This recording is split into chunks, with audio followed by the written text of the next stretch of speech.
നമസ്കാരം. പഹൽഗാമിൽ ചിന്നിച്ചിതറിയ സിന്ദൂരത്തിന് മറുപടി നൽകി ഇന്ത്യൻ സേനയുടെ ഓപ്പറേഷൻ സിന്ദൂർ. പാകിസ്ഥാന്റെ ഭീകര കോട്ടകൾ കയറിപ്പണിഞ്ഞ് ഇന്ത്യൻ ചുണക്കുട്ടികൾ എപ്പോഴാണ് പ്രത്യാക്രമണം, ഏത് രീതിയിലാണ് പ്രത്യാക്രമണം എന്നൊക്കെ ഒരുപാട് ചോദ്യങ്ങൾ ഉയർന്നിരുന്നു. ഉടൻ ഉണ്ടാകുമോ? ഈ പറച്ചിൽ മാത്രമേ ഉള്ളോ? ഇപ്പോൾ ആക്രമിക്കും എന്ന് പറയുന്നു. എപ്പോഴാണ് ആക്രമണം? ഇനി ആക്രമണം നീണ്ടുപോകുമോ എന്ന ചോദ്യങ്ങൾക്കൊക്കെ മറുപടിയായിട്ട് കഴിഞ്ഞ ദിവസം സർജിക്കൽ സ്ട്രൈക്ക് തന്നെ നമ്മുടെ ഇന്ത്യൻ സേന നടത്തിയിരിക്കുകയാണ്. അപ്പോ എന്തായാലും കനത്ത തിരിച്ചടി പാകിസ്ഥാന് നൽകിയിരിക്കുകയാണ്. വളരെ കൃത്യതയോടെ അല്ലെങ്കിൽ വളരെ ജാഗ്രതയോടെ, അതായത് പാക്കിന്റെ സൈനികരെ തൊടാതെ അല്ലെങ്കിൽ പാക്കിന്റെ മറ്റു സാമ്പത്തിക അത്തരത്തിലൊന്നും പോകാതെ ഭീകര കോട്ടകളെ ലക്ഷ്യമിട്ട് നടത്തിയ ഒരു ആക്രമണമാണ് നടന്നിരിക്കുന്നത്.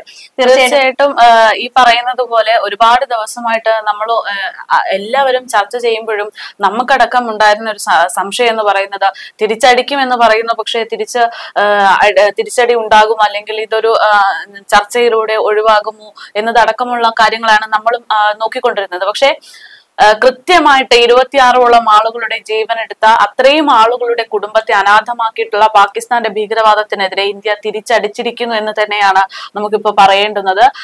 കഴിഞ്ഞ ദിവസം അർദ്ധരാത്രിയിൽ തന്നെയാണ് പെട്ടെന്ന് ഇത്തരത്തിലൊരു ആക്രമണം അല്ലെങ്കിൽ തിരിച്ചാക്രമണം മറുപടി ചോദിക്കാനുള്ള ഇന്ത്യയുടെ നയമൊക്കെ ഉണ്ടായിരുന്നത് എന്നാണ്. ഓപ്പറേഷൻ സിന്ദൂർ എന്ന പേര് നൽകിക്കൊണ്ടാണ് ഇത്തരത്തിലൊരു ആക്രമണം, തിരിച്ചടി ഇന്ത്യ പ്ലാൻ ചെയ്തത്. പ്രധാനമന്ത്രി നരേന്ദ്രമോദിയാണ് ഈ പറയുന്ന തീർച്ചയായിട്ടും അദ്ദേഹമാണ് ഈ പറയുന്ന സിന്ദൂർ എന്നുള്ള പേര് നൽകിയത്. സ്വാഭാവികമായിട്ടും ഈ സ്ത്രീകളെ വിവാഹിതരായി എന്ന് അറിയാൻ വേണ്ടിയിട്ട് ഉപയോഗിക്കുന്ന സാധനമാണ് ഈ പറയുന്ന സിന്ദൂരം.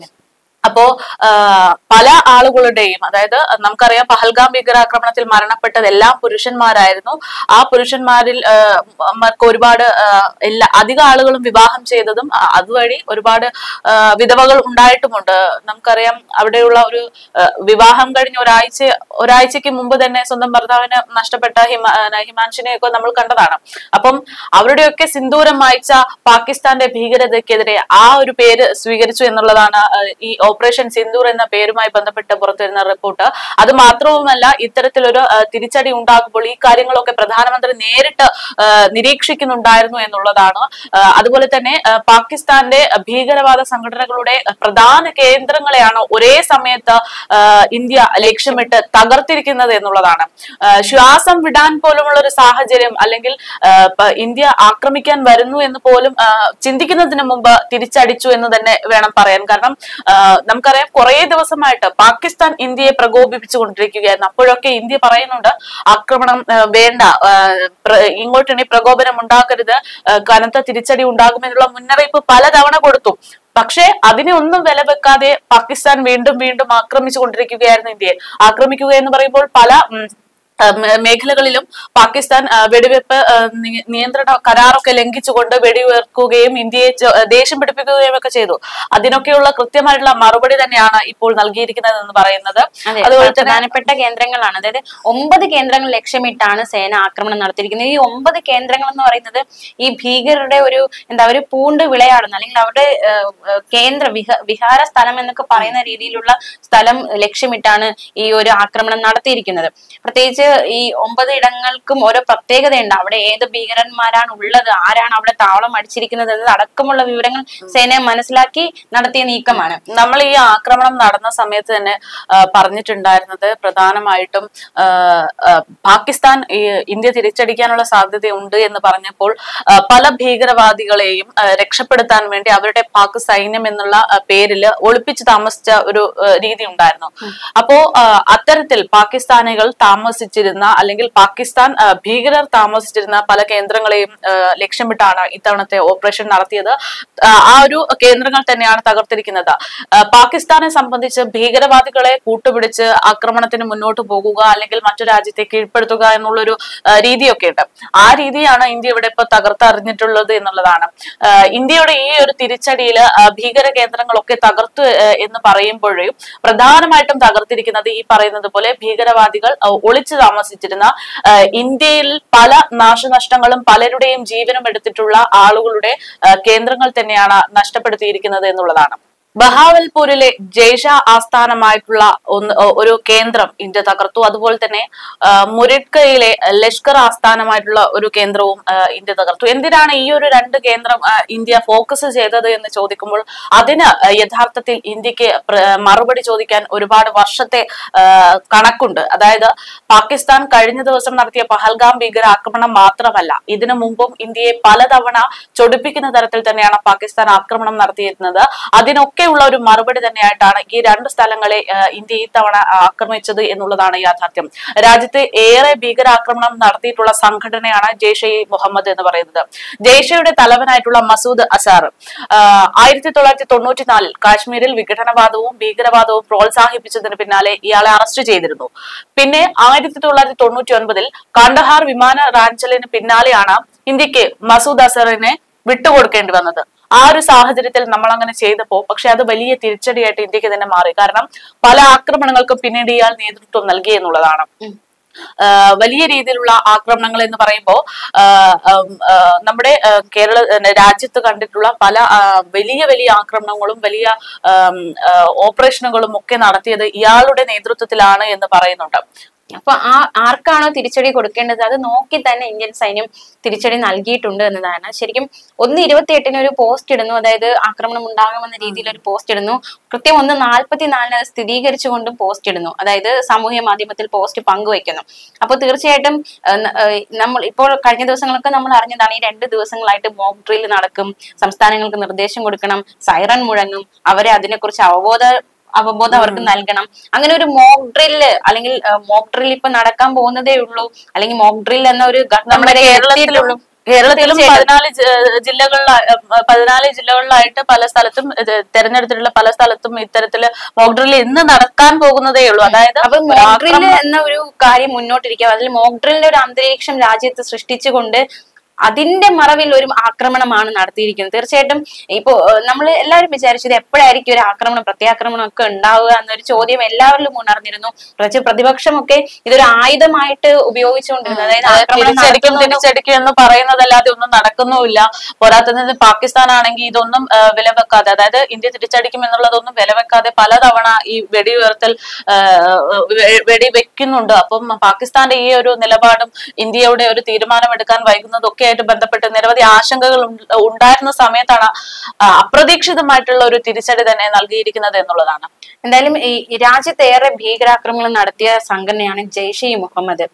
ജെയ്ഷയുടെ തലവൻ മസൂദ് അസർ 1994 കാശ്മീരിൽ വിഘടനവാദവും ഭീകരവാദവും പ്രോത്സാഹിപ്പിച്ചതിന് ഇയാൾ അറസ്റ്റ് ചെയ്യപ്പെട്ടിരുന്നു. 1999 കാണ്ഡഹാർ വിമാന റാഞ്ചലിന് പിന്നാലെ ഇന്ത്യക്ക് മസൂദ് അസറിനെ വിട്ടുകൊടുക്കേണ്ടി വന്നു. അപ്പോ ഇപ്പോ ആക്രമണം നടത്തിയിരിക്കുന്നത് ഇയാളുടെ അടക്കം കോട്ടകളിലാണ്. അപ്പോ എവിടെ ഏത് മർമ്മത്തിൽ കയറി അടിച്ചു എന്ന് നമുക്ക് പറയാം. തീർച്ചയായിട്ടും ഈ മസൂദിന് വിട്ടുകൊടുക്കേണ്ടി വന്നതിന് ശേഷമുണ്ടല്ലോ ഇന്ത്യയിൽ ഒരുപാട് ആക്രമണങ്ങൾ നടന്നിട്ടുണ്ട്. 2000 കാശ്മീരില് സൈനികർക്ക് നേരെ ചാവേർ ആക്രമണം നടത്തി. 2001 ജമ്മു കാശ്മീർ നിയമസഭയില് ബോംബാക്രമണം നടത്തി. അതുപോലെ തന്നെ അതേ വർഷം തന്നെ പാർലമെന്റ് ആക്രമിച്ചു. 2016 പത്താൻകോട്ട് ആക്രമണം, ഉറി, 2019 പുൽവാമ, ഈ ആക്രമണങ്ങൾക്കൊക്കെ പിന്നില് മസൂദ് അസർ ആയിരുന്നു എന്നതാണ്, ഇയാളെ ജയിൽ മോചിതനാക്കിയതിന്റെ ഭാഗമായിട്ടാണ് എന്നാണ് പറയുന്നത്. അപ്പോ അയാളുടെ കേന്ദ്രമടക്കം ഇന്ത്യ ഇപ്പോൾ തകർത്തിരിക്കുന്നു എന്ന് പറയുമ്പോൾ പഹൽഗാം അടക്കം ഇന്ത്യയെ ആക്രമിച്ച എല്ലാ ആക്രമണങ്ങൾക്കും ഒന്നിച്ചുള്ളൊരു മറുപടി ചോദിക്കൽ തന്നെ ആയിരുന്നു എന്നുള്ളതാണ്. അതെ, വെടിക്കെട്ട് തന്നെ നടത്തിയെന്ന് നമുക്ക് വേണമെങ്കിൽ പറയാം. അതായത് ചോദിച്ചപ്പോ എല്ലാ പ്രതികാരങ്ങളും ആളിക്കത്തിക്കൊണ്ടുള്ള ഒരു മറുപടി തന്നെ കൊടുത്തിരിക്കുന്നു ഭീകരർക്ക്, പാകിസ്ഥാൻ ഭീകരർക്ക് എന്നാണ് നമുക്ക് മനസ്സിലാക്കാൻ സാധിക്കുന്നത്. എന്തായാലും വലിയ 2 കേന്ദ്രങ്ങളുണ്ടല്ലോ, ഇപ്പൊ ഒരുപാട് കേന്ദ്രങ്ങൾ ആക്രമിച്ചിട്ടുണ്ടെങ്കിൽ പോലും ഈ പറയുന്ന 2 ഭീകരരുടെ പ്രധാന കേന്ദ്രങ്ങൾ ആക്രമിച്ചതിൽ മാത്രം 30ഓളം ഭീകരവാദികളെയാണ് ഈ ഒരു ആക്രമണത്തിൽ മാത്രം ഇന്ത്യ കൊലപ്പെടുത്തിയിരിക്കുന്നത് എന്നുള്ളതാണ്. മാത്രമല്ല ഇപ്പോ ഇസ്രായേൽ ഇന്ത്യക്ക് പിന്തുണ അറിയിച്ച് രംഗത്തെത്തിയിട്ടുണ്ട്. കഴിഞ്ഞ ദിവസങ്ങൾക്ക് റഷ്യ പറഞ്ഞത് ഈ പാകിസ്ഥാൻ നടത്തിയ ഭീകരാക്രമണം, അതായത് പഹൽഗാമിൽ നടന്ന ഭീകരാക്രമണം അതൊരു കാടത്തം നിറഞ്ഞ പ്രവൃത്തിയാണ് എന്ന് കഴിഞ്ഞ ദിവസം റഷ്യൻ പ്രസിഡന്റ് ഒക്കെ പ്രതികരിച്ചിരുന്നു. ഇപ്പോൾ ആക്രമണത്തിന് പിന്നാലെ ഇന്ത്യക്ക് സപ്പോർട്ട് അല്ലെങ്കിൽ ഇന്ത്യക്ക് ഒരു പിന്തുണയെ ഇസ്രായേൽ എന്ന വൻ ശക്തി കൂടി എത്തിയിരിക്കുകയാണ്. പ്രത്യേകിച്ച് അമേരിക്കൻ പ്രസിഡന്റ് ഡൊണാൾഡ് ട്രംപ് പ്രതികരിച്ചത് എന്തോ ഒന്ന് സംഭവിക്കാൻ പോകുന്നു, അല്ലെങ്കിൽ ഇന്ത്യ തിരിച്ചടിക്കും എന്ന കാര്യത്തിൽ സംശയമില്ല, അത് സംഭവിക്കേണ്ടത് തന്നെ എന്ന രീതിയിലാണ് അമേരിക്കൻ പ്രസിഡന്റ് പ്രതികരിച്ചിരിക്കുന്നത്. മാത്രമല്ല നമ്മുടെ ദേശീയ സുരക്ഷാ ഉപദേഷ്ടാവ് അജിത് ഡോവൽ അദ്ദേഹം അമേരിക്കയിലെ അധികൃതരെ വിളിച്ചിട്ട് ഈ പാകിസ്ഥാൻ എന്തിനു തിരിച്ചടി നൽകി എന്ന കാര്യത്തിലൊക്കെ ഒരു വിശദീകരണം നൽകിയിരിക്കുകയാണ്. അപ്പൊ എന്തായാലും ഇന്ത്യ ഒരു പ്രതികാര മൂഡിലാണ് ഇപ്പോൾ ആയിരിക്കുന്നത്. ഒരു പ്രതികാരം എന്നതിനേക്കാൾ ഇന്ത്യയെ ആക്രമിക്കാൻ പാടില്ല എന്നുള്ള ഒരു മുന്നറിയിപ്പാണ്. അതായത് ഇങ്ങോട്ട് ആക്രമണം ഉണ്ടായാൽ തിരിച്ചാക്രമണം ഉണ്ടാകും എന്നുള്ള ഒരു മുന്നറിയിപ്പായിട്ടേ ഇതിനെ കാണാം. പ്രതികാരം എന്ന് പറയുമ്പോൾ നമ്മൾ ആ രാജ്യത്തിനെ ഒന്നടങ്കം നശിപ്പിക്കുന്ന രീതിയിലേക്ക് കാര്യങ്ങൾ ചിലപ്പോൾ ഭീകരതയ്ക്കെതിരെയുള്ള പ്രതികാരം അതാണ് ഞാൻ ഉദ്ദേശിച്ചത്. പിന്നെ പ്രധാനമന്ത്രിയുടെ നിരീക്ഷണത്തിലാണ് ഈ ഒരു തിരിച്ചടി നടന്നത്. രാത്രി ഉടനീളം അദ്ദേഹം ഓപ്പറേഷൻ നിരീക്ഷിച്ചു എന്ന് വാർത്താ ഏജൻസികൾ റിപ്പോർട്ട് ചെയ്യുന്നുണ്ട്. മാത്രമല്ല പ്രധാനമന്ത്രി സൈനിക മേധാവിമാരുമായിട്ട് സംസാരിക്കുന്നുണ്ട്. ഈ കൊടും ഭീകരരുടെ താവളങ്ങളാണ് സേന ആക്രമിച്ചത്. എത്ര ഭീകരർ കൊല്ലപ്പെട്ടു ആ കാര്യത്തിൽ ഒന്നൊരു സ്ഥിരീകരണം ഇതുവരെ വന്നിട്ടില്ല. ഈ കൊല്ലപ്പെട്ടവരിൽ വമ്പന്മാരുണ്ടോ അല്ലെങ്കിൽ കൊല്ലപ്പെട്ടവരിലുള്ള വമ്പൻ തീവ്രവാദികൾ ആരൊക്കെയാണ് എന്ന കാര്യത്തിലൊക്കെ ഒരു വിശദീകരണം വരേണ്ടതായിട്ടുണ്ട്. പിന്നെ ഏറ്റവും ശ്രദ്ധേയമായ ഒരു കാര്യം, ഈ പാക് സൈനിക കേന്ദ്രങ്ങളെയോ സാധാരണ ജനങ്ങളെയോ ലക്ഷ്യമിട്ടല്ല നമ്മുടെ ഇന്ത്യ ആക്രമണം നടത്തിയത് എന്നതാണ്. അതാണ് നമ്മളെ സംബന്ധിച്ചുള്ള ഏറ്റവും വലിയൊരു പാകിസ്ഥാനെയും ഇന്ത്യയെ സംബന്ധിച്ചുള്ള വ്യത്യാസം അതാണ്. അതായത് പാകിസ്ഥാൻ ആക്രമിക്കുന്നത് മരണപ്പെടുന്നത് എന്തിനാണ് എന്ന് പോലും അറിയാത്ത സാധാരണക്കാരനെയാണ്. പക്ഷെ ഇന്ത്യ തിരിച്ച് ആക്രമിക്കുന്നത് ഈ ഭീകരവാദമൊക്കെ തൊടുത്തുവിടുന്ന അല്ലെങ്കിൽ ഇതിനൊക്കെ നേതൃത്വം നൽകുന്ന വലിയ ഭീകരവാദികളുടെ കേന്ദ്രത്തെയാണ് എന്നുള്ളതാണ്. ഏകദേശം 9 ഭീകര കേന്ദ്രങ്ങളാണ് ഇന്ത്യ ഈ തവണ തകർത്തിരിക്കുന്നത് എന്നാണ് റിപ്പോർട്ട്. പഹൽഗാമിന് ഭീകരാക്രമണം നടന്ന് 16-ാം ദിവസത്തില് ഇന്ത്യ തിരിച്ചടിച്ചിരിക്കുന്നത് ഏറ്റവും ശ്രദ്ധേയം തന്നെയാണ്. പിന്നെ ഈ ഒരു ആക്രമണത്തിന് പിന്നാലെ രാജ്യം അതീവ ജാഗ്രതയിലാണ്. അതിർത്തിയിൽ 5 വിമാനത്താവളങ്ങൾ അടച്ചിട്ടുണ്ട്. മാത്രമല്ല അതിർത്തിയിലുള്ള ജനങ്ങളെ ബങ്കറുകളിലേക്ക് മാറ്റുന്നുണ്ട്. അപ്പൊ എന്തായാലും ഒരു സുരക്ഷ വേണ്ടി വരുന്ന സാഹചര്യത്തിലാണ് രാജ്യം ഒന്നടങ്കമായിരിക്കുന്നതെങ്കിലും അതിർത്തി പ്രദേശങ്ങളിൽ പ്രത്യേക ഒരു ജാഗ്രത നൽകിയിട്ടുണ്ട്. പിന്നെ അത് മാത്രമല്ല ഈ ഒരു ആക്രമണം നടക്കുന്നതിന് തൊട്ട് മുന്നേ ഈ വിമാനങ്ങൾ കൂട്ടത്തോടെ വഴിതിരിച്ചു വിടുന്ന ഒരു സാഹചര്യം ഉണ്ടായി. ഒരു വിമാനം കറാച്ചിയിൽ ഇറങ്ങിയില്ല, അത് വഴിതിരിച്ചു വിട്ടു. അപ്പോൾ കൂട്ടത്തോടെ വിമാനങ്ങൾ വഴിതിരിച്ചു വിടുന്നു, പിന്നാലെ സ്ഫോടന ശബ്ദങ്ങൾ ഉണ്ടാകുന്നു.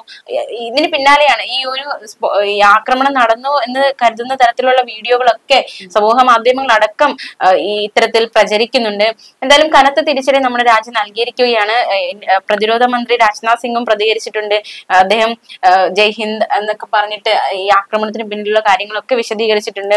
അപ്പൊ എന്തായാലും കനത്ത തിരിച്ചടി തന്നെയാണ് നമ്മുടെ രാജ്യം നൽകിയിരിക്കുന്നത്. ഇപ്പൊ വരും മണിക്കൂർ ഇനിയിപ്പോ വാർത്താ സമ്മേളനം 12ഓളം ഭീകരരെയാണ് വധിച്ചിരിക്കുന്നത് എന്നാണ് ഇപ്പൊ റിപ്പോർട്ട് പുറത്തു വന്നിരിക്കുന്നത്. അതായത് ഈ തിരിച്ചടിയിൽ മാത്രം 12ഓളം ഭീകരവാദികളെ ഇന്ത്യ കൊന്നിരിക്കുകയാണ് എന്നുള്ളതാണ്. അത്രമാത്രം ഭീകരൻ പാകിസ്ഥാനിൽ ഈ പറയുന്നത് പോലെ ഇന്ത്യയെ ആക്രമിക്കാൻ കാത്തിരിക്കുകയായിരുന്നു എന്നുള്ളതാണ് യാഥാർത്ഥ്യം. ഒരുപക്ഷെ ഇന്ത്യ തിരിച്ചടിച്ചില്ലായിരുന്നുവെങ്കിൽ ഇനി മറ്റൊരു ആക്രമണം കൂടെ ഇന്ത്യ നേരിടേണ്ടി വന്നിരുന്നേനെ എന്നുള്ളതാണ്. എന്തായാലും കനത്ത തിരിച്ചടി തന്നെ നൽകിയെന്നാണ് ഇപ്പോ റിപ്പോർട്ടുകളൊക്കെ പുറത്തു വരുന്നത്. പിന്നെ ഈ റഫാൽ വിമാനങ്ങൾ ഉപയോഗിച്ചായിരുന്നു മിസൈൽ ആക്രമണം നടത്തിയതെന്ന വിവരം പുറത്തു വരുന്നുണ്ട്. നമ്മൾ വാങ്ങിക്കൂട്ടിയ ആയുധങ്ങൾ വെറുതെ അല്ല, അതും കത്തിക്കാനും പൊട്ടിക്കാനും ഒക്കെ ഉള്ളതാണ് എന്ന് പാകിസ്ഥാൻ ഒരു മുന്നറിയിപ്പാണ്. പ്രത്യേകിച്ച് ആണവായുധം കാട്ടി പാകിസ്ഥാൻ എപ്പോഴും ഇന്ത്യയെ വിരട്ടുന്നുണ്ട്. നമ്മുടെ പക്കലുമുണ്ട് ആയുധങ്ങൾ.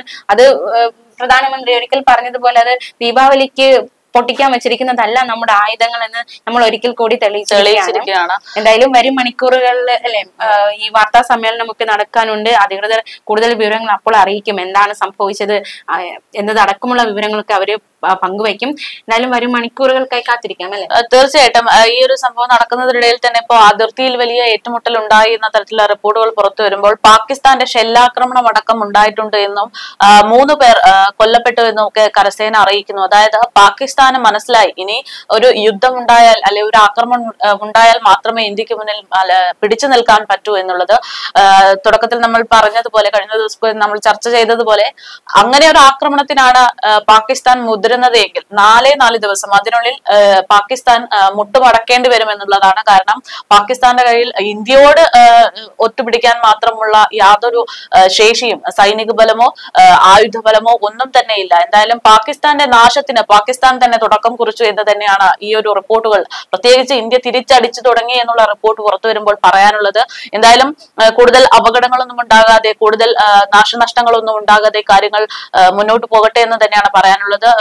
ഇപ്പോൾ ഈ ഒരു ആക്രമണത്തിന്റെ ഭാഗമായിട്ട് പാകിസ്ഥാനിൽ ഒരുപാട് നാശനഷ്ടങ്ങളൊക്കെ സംഭവിച്ചിട്ടുണ്ട് എന്നും ഒരുപാട് വലിയ പ്രശ്നങ്ങളൊക്കെ സംഭവിച്ചു തുടങ്ങിയിട്ടുണ്ട് എന്നൊക്കെ പറയുന്നുണ്ട്. UN അടക്കം ഈ ഒരു ആക്രമണത്തിലേക്ക് പോകണോ എന്നുള്ള ഒരു ആശങ്ക അടക്കം പ്രകടിപ്പിച്ച ഒരു സാഹചര്യമാണ്. യുഎന്നിന്റെ ഇടപെടൽ അടക്കം ഉണ്ടാകുമ്പോൾ ഒരുപക്ഷെ ഇന്ത്യ ഈ പറയുന്നത് പോലെ പാകിസ്ഥാനോട് പിന്നോട്ട് വലിയുമോ എന്നുള്ള കാര്യമൊന്നും അറിയില്ല. എങ്കിൽ പോലും നിലവിലത്തെ സാഹചര്യത്തിൽ തിരിച്ചടിക്കും, ചോദ്യം ചോദിച്ചിരിക്കും എന്നുള്ള നിലപാടിൽ തന്നെയാണ് ഇന്ത്യൻ സൈന്യവും നമ്മുടെ പ്രധാനമന്ത്രി നരേന്ദ്രമോദിയും എന്നൊക്കെയാണ് അറിയാൻ സാധിക്കുന്നത്. കൂടുതൽ വിവരങ്ങൾ വൈകാതെ തന്നെ പുറത്തു വരുമായിരിക്കും.